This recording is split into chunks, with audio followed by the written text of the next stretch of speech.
Israeli আগ্রাসনের মধ্যে জাতির উদ্দেশ্যে বার্তা দিয়েছেন ইরানের সর্বোচ্চ নেতা আয়াতুল্লাহ আলী খামেনি। বলেছেন, চাপিয়ে দেয়া যুদ্ধের বিরুদ্ধে দৃঢ় প্রতিরোধ গড়বে তার দেশ, কারো কাছে আত্মসমর্পণ করবে না।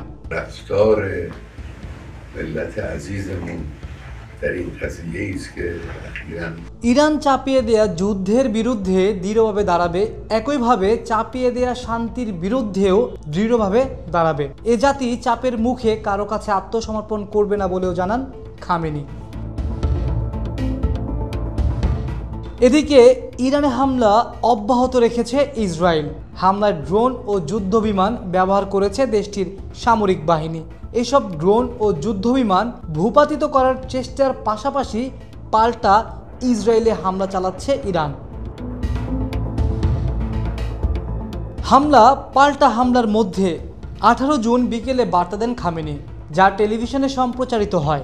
ভাষণে মার্কিন প্রেসিডেন্ট ডোনাল্ড ট্রাম্পের বক্তব্যের দিকে ইঙ্গিত করে ইরানের এই নেতা বলেন, ইরানে হামলা চালিয়ে ভুল করেছে ইসরায়েল, এ ভুলের জন্য তাকে শাস্তি পেতেই হবে। যুক্তরাষ্ট্রকে হুঁশিয়ারি দিয়ে বলেছেন, ইরানের বিরুদ্ধে সামরিক পদক্ষেপ নিলে আমেরিকাকেও অপূরণীয় ক্ষতি ভোগ করতে হবে।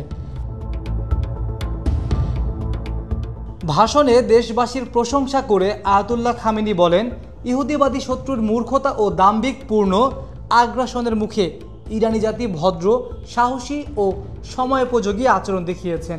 ইরানি জনগণের প্রতিক্রিয়াকেও উন্নতির লক্ষণ এবং যুক্তিবাদিতা ও আত্মাধিকতার ধারাবাহিকতার প্রতীক বলেও প্রশংসা করেন তিনি। এদিকে ইরানে ইসরায়েলের ড্রোন ও বিমান হামলার মধ্যেই ইরানের মন্ত্রিসভার বৈঠক অনুষ্ঠিত হয়েছে। বৈঠকে সভাপতিত্ব করেন দেশটির প্রেসিডেন্ট মাসুদ পেজেশকিয়ান। সকালে তেহরানের প্রেসিডেন্ট প্রাসাদে এই বৈঠক অনুষ্ঠিত হয়। আকাশ সাদ, ডেস্ক রিপোর্ট।